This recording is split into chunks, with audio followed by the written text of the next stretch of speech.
Let's talk about inter-workout recovery. What sort of recovery period is sufficient and recommended between workout sessions?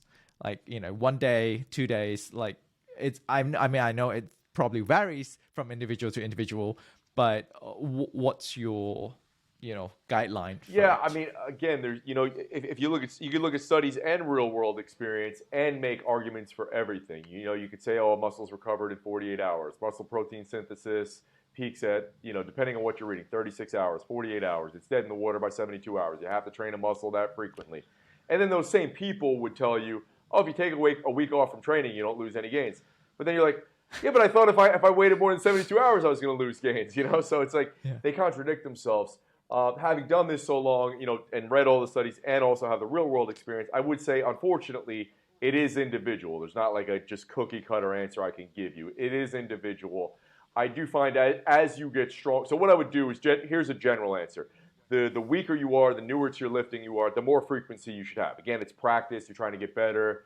So train more frequently. You could train every other day.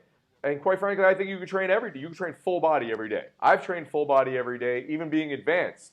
And the only thing that happens is my joints, like I get tight, I get like tendon issues, but I recover. Like I could actually train chest and back and legs super hard today, do it tomorrow, and go up in weight, be stronger.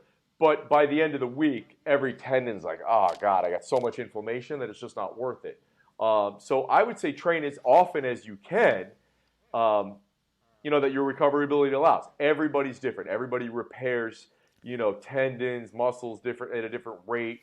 It depends on so many factors. What's your technique like? What exercises are you doing? Like, if you're doing a barbell back squat or you're doing a pendulum squat, the recovery is going to be different. There's so much difference about the stimulus. It depends on so many factors. Let me rephrase the question here. So, I understand the logic and the rationale that you just answered. What should people be looking out for when they are recovering? Is it, like you said, you mentioned the tendon being tight and inflamed, and that feeling, that tightness, even though you work on chest 2 days ago and it's still tight, you're not fully recovered to do a heavy chest day again. What kind of things can people look out for? Just a little takeaway for our audience Yeah, here. I mean, that's it right there. Soreness is not a good indicator. So if your chest is still sore, you can train. If your tendons and your shoulders and your joints and your elbows are jacked up, then you shouldn't train. So that's just something to be aware of.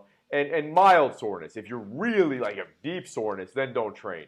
Now, you should be training in a way that you rarely get that really deep soreness. If you're always getting that, maybe you're doing too much stretch position stuff, like too many flies and RDLs and things like that. Or maybe there's just something off about your training. You're just doing too much volume in one session. So you should always have, in my opinion, little to no soreness, like minimal soreness. And then how are your overall energy levels? Like if you wear an Aura ring or something and track it, how's your recovery score every day? So that's not, muscle specific, but it's like just telling you that your training is either good or it's too much. So if you're waking up every day at 65 to 70, maybe you're overtraining every day. You may not be overtraining a specific muscle; it's just too much weekly volume, right? And then back to the original question about the muscle, I would say, for most people, most of the time, training something twice a week is pretty fail-proof.